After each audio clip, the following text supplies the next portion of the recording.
This is a demo on shirring. Now, shirring is a really decorative technique. You see it much like pin tucks instead of darts, instead of gathers. It's common in swimwear, actually. You see a lot of shirring. It helps disguise your lumps and bumps, and you'll see it in formal gowns for the same reason. Shirring is like a nice gathering. It can be quite large or it can be teeny, like we're going to do with our cotton batiste. So what I've done first of all, and this is what you will do, is mark two little dots right in the center of your sample, 6 inches apart. And this is going to be your first line of shirring that you're going to work from, because again, like pin tucks, we don't want tons and tons of lines on our work. So you're going to aim for that. If you have a pen that disappears, you can certainly do that. But we can start it with a little dot on the wrong side. You're going to use about a 3.5 4 on a really light fabric, because that's all you need to pull up. So you would run that straight down the center to your next dot, and if you go over one, that's fine, and then pull it off so that you have a lot of thread. Why will become apparent soon. So again, start with a lot of thread. You need to be careful that you're not catching all of those other lines underneath your next set of lines, and you're going to set your foot up to use as a guide and do another line right above that first one. Hold the fabric so it doesn't pull the gathers up, and using your foot as a guide, put another line of stitching in. So you're aiming for something that's nice and even. Leave yourself lots of thread at either end, and it should be consistent distance from where you started. And then we're going to do the same thing, same length, same amount of space. Use your foot as a guide.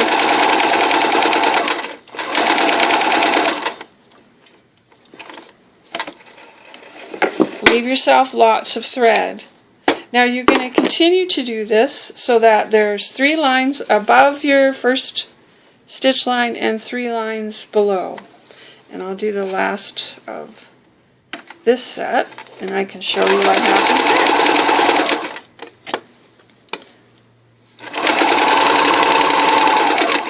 Now of course you can go slimmer than this. If you're doing a really fine Victorian lawn blouse, you would maybe want to do them 1/8 of an inch apart rather than the size of your foot, or 1/4 of an inch. So once you've done all of that work, you don't pull it up right away. You want to finish the ends of one of your, or well, all of them, but at one end you're going to finish by bringing the thread through to the right side with the needle. Then you can use that same needle to thread up those 2 threads and then anchor stitch them so that you have finished that end off and you can cut those threads out. This is the safest way to deal with this. Knotting them and snipping them doesn't do the trick. You need to stitch them all. This is time consuming and a bit painful, but there you go. So you get all those other threads out of your road, which can be very annoying, I admit, and then you're just going to do a nice little couple of anchor stitches. So you'd finish all of that end off to the wrong side, just little pokes, so when you look at the right side, it's not all about the fact that you just finished those threads off. Then you can snip them closer. And once you've done all that, then you pull up all of your gathering. Now the thing about shirring is you want to be careful, and you can see because I didn't tie an end off that one of them's just coming out, right? So I think you could, if I showed you, it's coming right off. It's not a stitch line anymore. So that's why you want to finish them. When you're gathering them up, they should be parallel to each other. Okay, let's see if I can show you here. Should be nice and parallel. They shouldn't be sort of leaning off to one side. Now, unless you actually want it to get bigger as it gets to the bottom and smaller as it gets to the top, but for the most part, and for this sample, you're going to make them all nice and vertical and parallel, and they're not going to be diagonal heading off in their own direction. You're going to use your sample to have a 6-inch dot to dot to start, and then you're going to pull yours up to 2 inches, and it's going to be lovely and finished off. Once you've pulled the gathers to where you want them to be, you do the same process of bringing the thread to the wrong side, partnering it up, and then stitching it off so it doesn't move. Now, the problem with this, of course, is you have to know that it's going to fit before you finish it.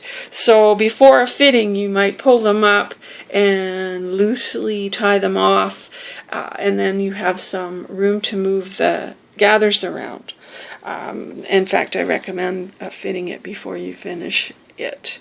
So that is shirring. You see shirring in smocking as well. I'll try and bring a sample of that in, which is a very old technique where you pull up and you embroider over all these lovely little gathers. So that is shirring. Your sample again is going to be with the fine batiste right in the center. You're going to do a line 6 inches and then 3 above and 3 below that line. Pull them up to 2 inches, finish it off so it's beautiful, gorgeous shirring.